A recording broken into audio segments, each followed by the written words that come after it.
The fires of Carthage burned not only in battle but in ritual.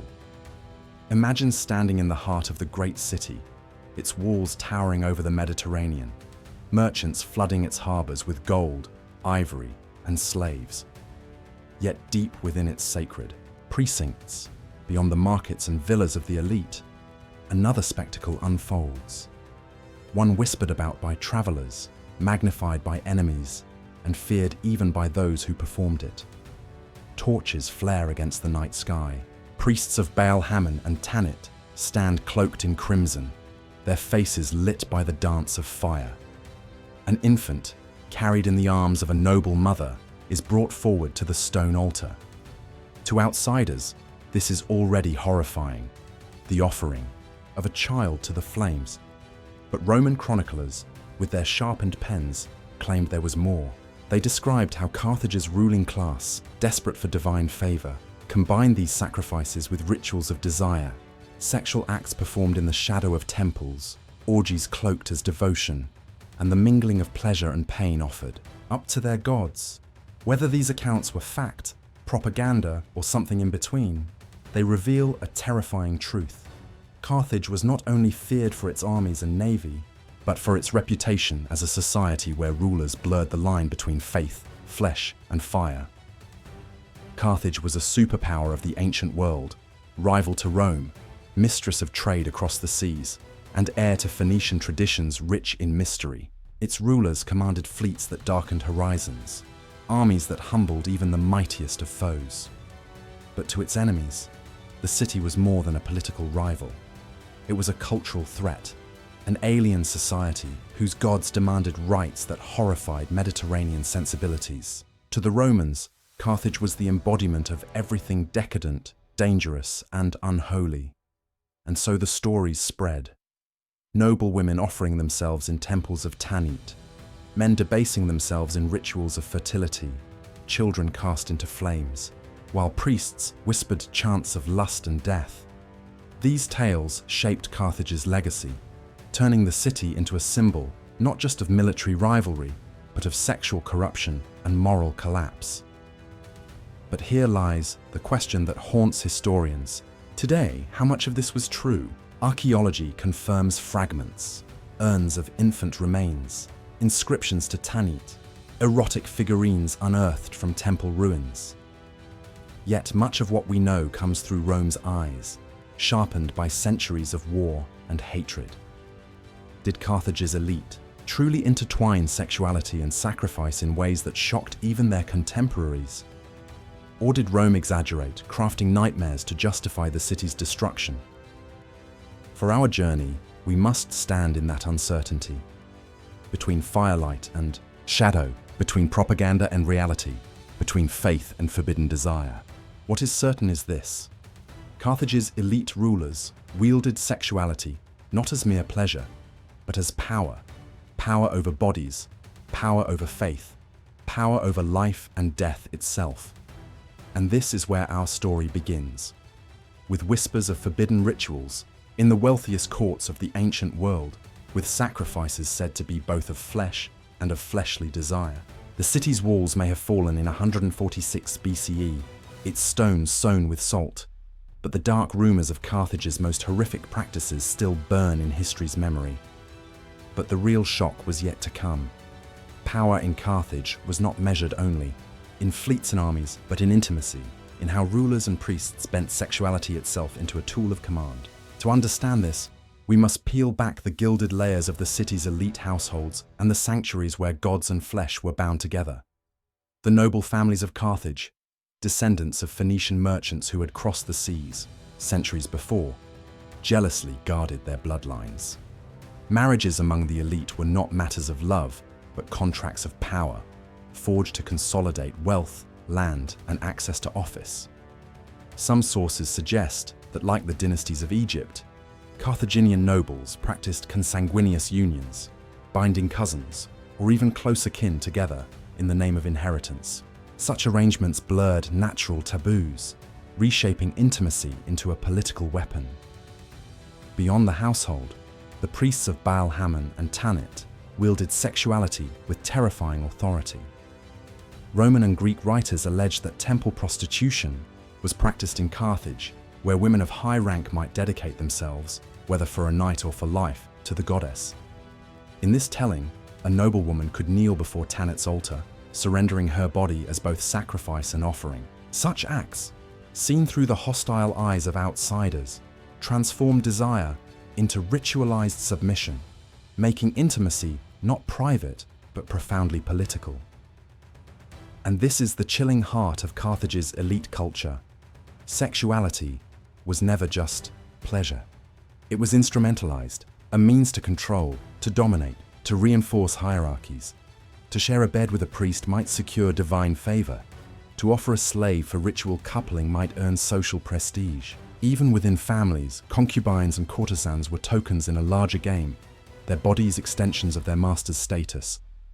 Psychologically, this blurred line between intimacy and duty created a society where control seeped into the most private aspects of life.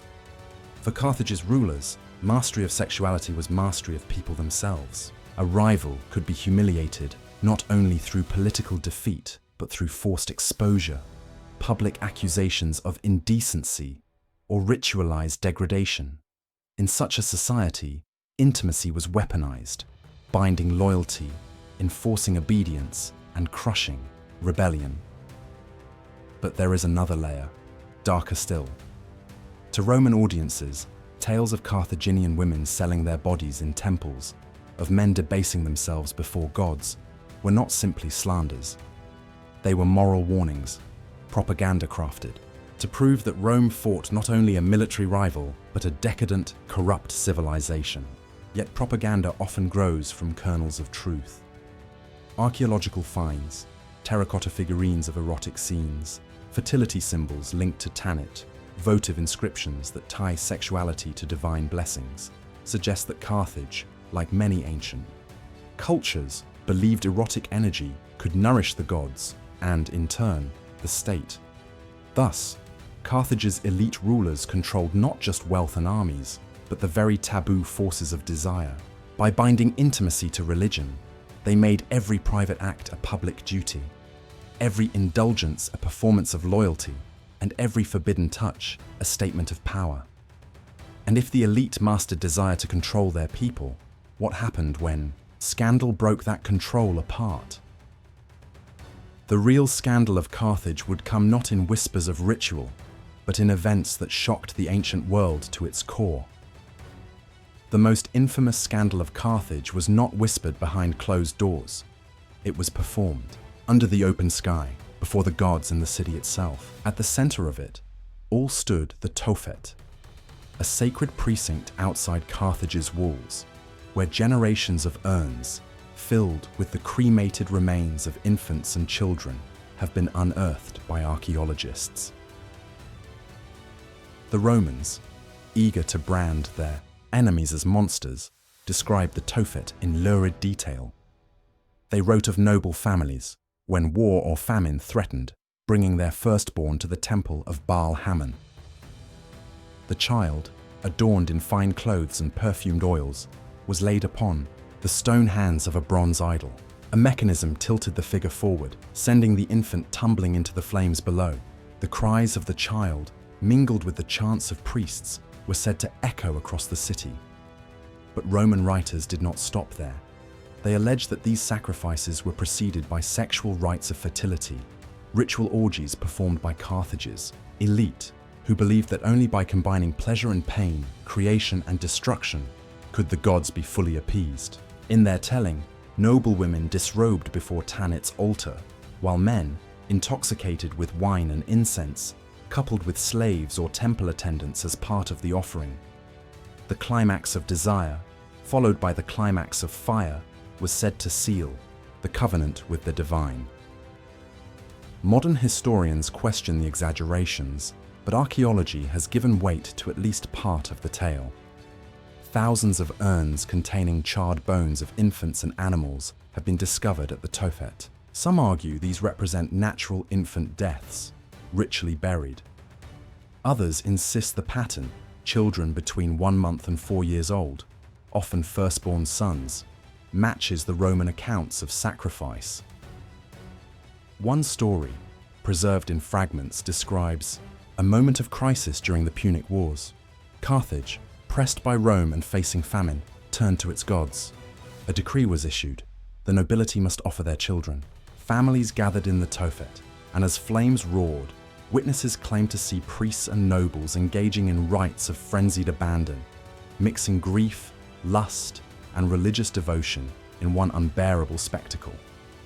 Whether this was fact or Roman invention, the scandal it created thundered across the ancient Mediterranean. For outsiders, especially the Greeks and Romans, this was the ultimate betrayal of human decency. Sexuality and parenthood twisted into instruments of worship. For the Carthaginians themselves, if true, it may have been seen as a grim, but if ritual scandal shocked the ancient world, it was the hidden intrigues of Carthage's ruling class that turned private desire into political catastrophe. If the Tophet symbolized Carthage's public scandal, the chambers of its elite whispered with private intrigues, no less dangerous. In Carthage, sexuality was not confined to ritual. It was currency and politics, a blade sharpened in the dark corridors of power. The noble families who ruled the city were locked in constant rivalry. Elections to the suffets, the twin magistrates, who governed Carthage, were fierce, and every alliance mattered. Behind closed doors, seduction became a weapon. Roman accounts describe noblewomen of Carthage, wealthy and educated, wielding influence through their liaisons with generals, priests, and politicians. A whispered promise in the bedchamber could sway a vote in the council as surely as gold in the marketplace. But influence was fragile, and betrayal was deadly. When scandals erupted, accusations of sexual immorality were hurled like spears. A defeated rival might be denounced as effeminate, accused of debauchery in the temples, or shamed with tales of submissive acts unworthy of a ruler. To the Carthaginian elite, public reputation was everything, and the stain of sexual scandal could end a career or a life. Punishments carried an added cruelty. Polybius, the Greek historian, recorded that traitors and disgraced nobles were often executed by crucifixion, a death not only excruciating but humiliating, their bodies exposed to the sun and the jeers of the crowd. Yet some accounts suggest these punishments were preceded by degradations designed to strip a man of honor. His alleged sins might be paraded before the public, his private acts twisted into a theater of shame. In Carthage, sexuality could build power, but once corrupted, it could destroy utterly. Religion magnified the danger. The priesthood of Tanit and Baal-Hamon was intertwined with politics, and priests held the authority to declare which rituals were pure and which were polluted. Rumors circulated of priests exposing the secret liaisons of nobles, threatening to deny them divine favor unless bribes were paid, or worse, unless their wives or daughters were offered for temple rites. In such a world, the line between spiritual devotion and blackmail blurred. One chilling story, preserved in fragments of Roman polemic, speaks of a Carthaginian general brought low not on the battlefield but in the sanctuary. Accused of desecrating Tanit's temple through forbidden couplings, he was stripped of his command, humiliated before his peers, and sent into exile. Whether true or slander, the message was clear. In Carthage, the bedroom could decide the battlefield. These entanglements reveal a society where sexuality was not only sacred but deeply political. The body was a stage for ambition, desire was a tool of negotiation, and scandal was a weapon of war. To Carthage's rulers, pleasure and punishment were never separate. They were interwoven threads of power, binding friend and foe alike. But while intrigue and scandal corroded the courts, the wider city watched in awe and fear. For Carthage's common people lived under a very different set of rules, even as their rulers flaunted forbidden excesses above them. To understand the full weight of Carthage's forbidden practices, we must step outside the palaces and temples of the elite and walk among the city's common people. For while the ruling class reveled in rituals of sex and sacrifice, the majority of Carthaginians lived lives governed by strict expectations, marriage, family, and the quiet endurance of survival. Archaeology paints a picture of two worlds. In the lavish villas of the aristocracy, Mosaics and imported luxuries displayed wealth that bordered on the obscene. Erotic figurines, fertility charms, and banquet relics hint at indulgence. But in the modest homes of merchants and farmers, we find pottery worn thin by daily use, modest amulets to ward off misfortune, and tombs where families clung to traditional rites of burial. For the ordinary citizen, intimacy was not ritualized spectacle but duty. Marriages were arranged, dowries negotiated, and children were expected as blessings from Tanit. Yet always, the shadow of the elite's practices loomed overhead.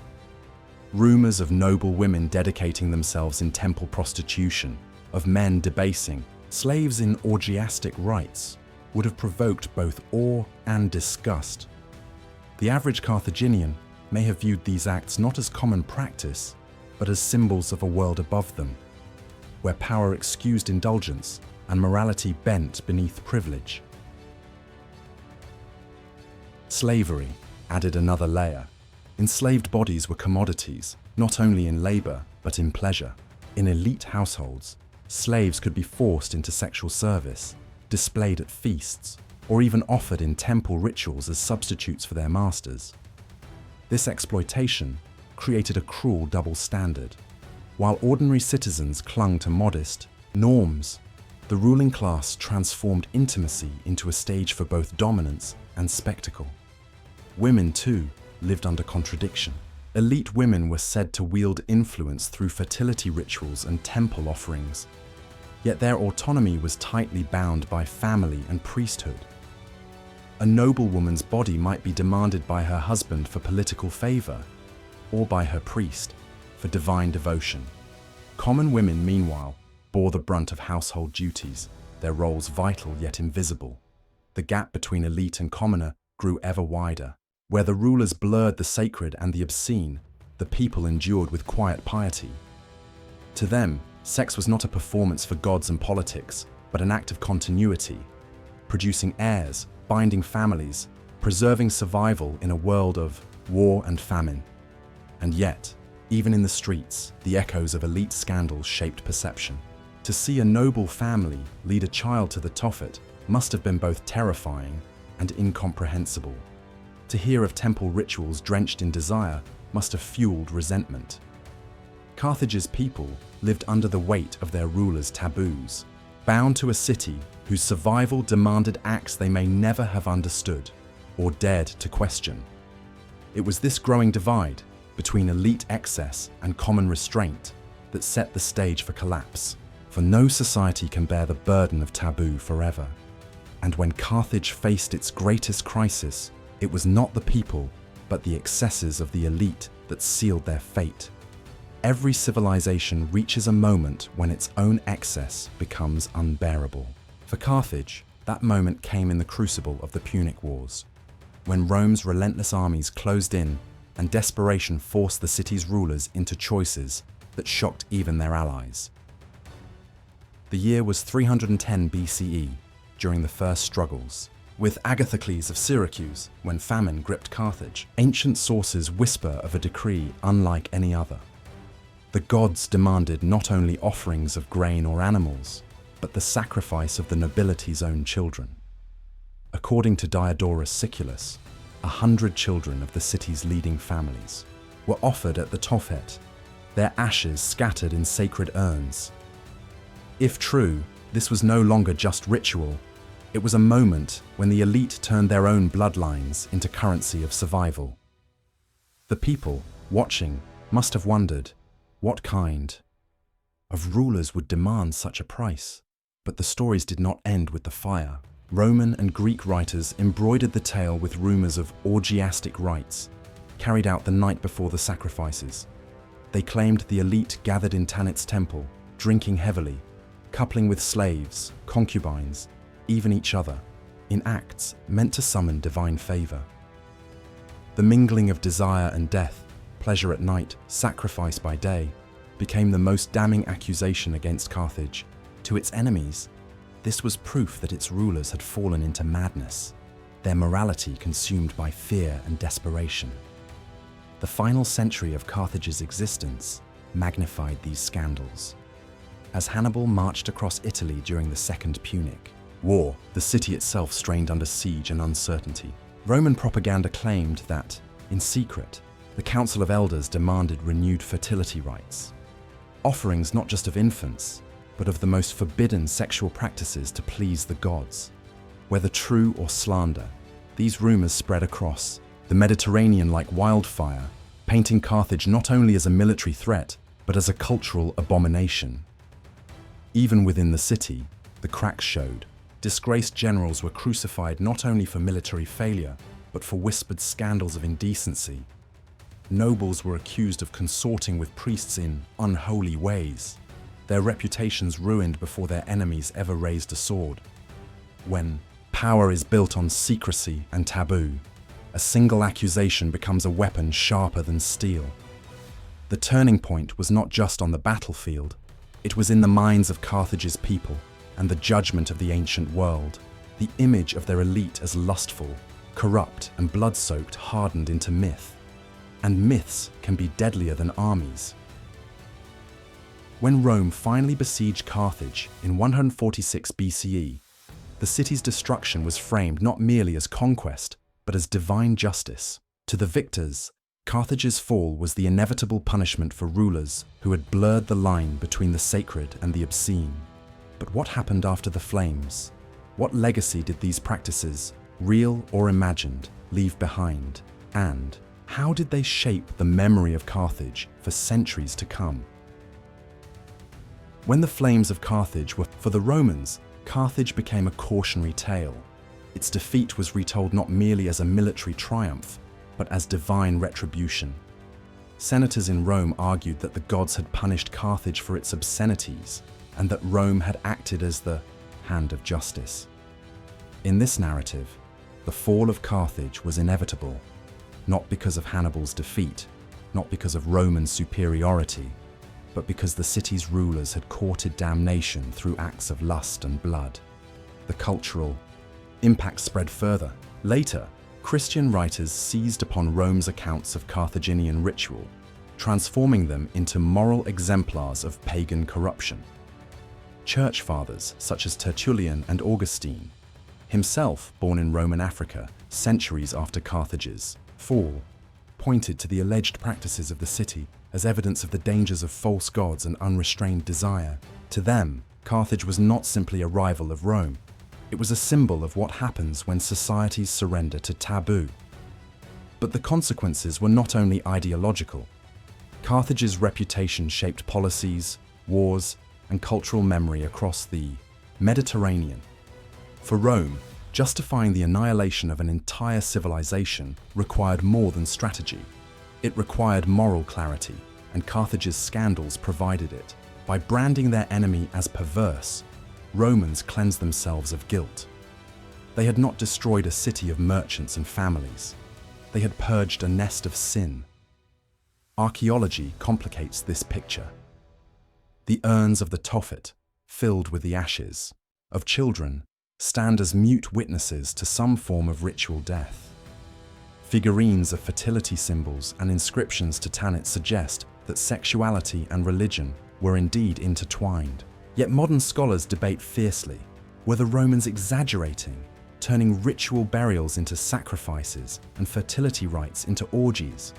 Or were they, in fact, recording a truth so disturbing that later centuries could barely believe it? Regardless of the answer, the impact is undeniable. Carthage's story shaped how history remembers the intertwining of sex, power, and faith. Its rulers became archetypes of what happens when elites blur the lines between sacred devotion and obscene indulgence. And the echoes of Carthage's reputation did not fade with antiquity. Medieval chroniclers, Renaissance historians, and even modern writers continued to invoke its name as shorthand for decadence. In politics, in religion, in morality, Carthage became a symbol, not of trade or empire, but of the dangers of forbidden practices. In the end, the city's destruction was more than a military conquest. It was a cultural erasure justified by scandal. Rome buried Carthage under salt and rubble, but the darker burial was in memory, a civilization entombed in accusations of lust and fire. And yet even now, the question lingers. Was Carthage truly guilty of these horrors? Or was it condemned by the most powerful propaganda machine the ancient world had ever seen? Carthage is gone, its walls torn down, its streets buried beneath Roman conquest, its name transformed into a symbol of corruption, yet the whispers of its forbidden rituals have never truly died. Even now, more than 2 millennia later, Carthage lives on in memory as a place where rulers blurred the sacred and the obscene, where desire and death were entwined in ceremonies that terrified the ancient world. What do we make of these stories today? Archaeology shows us fragments, urns of cremated children, figurines of fertility, inscriptions to Tanit, but no definitive answers. Were Carthage's elite truly engaging in ritual sex and sacrifice, or were these tales sharpened by Rome to justify annihilation? In truth, the answer may lie somewhere in between. History teaches us that propaganda works best when it grows from kernels of reality. A handful of rituals, shocking even in their own time, may have been magnified into legends that damned an entire civilization. Yet the questions Carthage leaves us with are disturbingly modern. How often have rulers, in every era, used intimacy as power? How often have sexuality and scandal been weaponized to destroy reputations, justify wars, or mask corruption? From medieval courts whispering of orgiastic rites to modern politics, haunted by sex scandals, the themes remain the same. Bodies become battlegrounds, desire becomes currency, and the line between private life and public power is shattered. Carthage reminds us that sexuality has always been more than personal. It is political, it is cultural, and it can shape the fate of nations. To Rome, Carthage's reputation was more dangerous than its armies. To later historians, it was a warning against unchecked desire. And to us, it is a mirror reflecting how societies continue to project their fears and fantasies onto their rivals. Perhaps that is the final tragedy of Carthage. Not only was it destroyed, but it was remembered only for its most scandalous shadows. A great maritime empire reduced in memory to flames, lust, and sacrifice.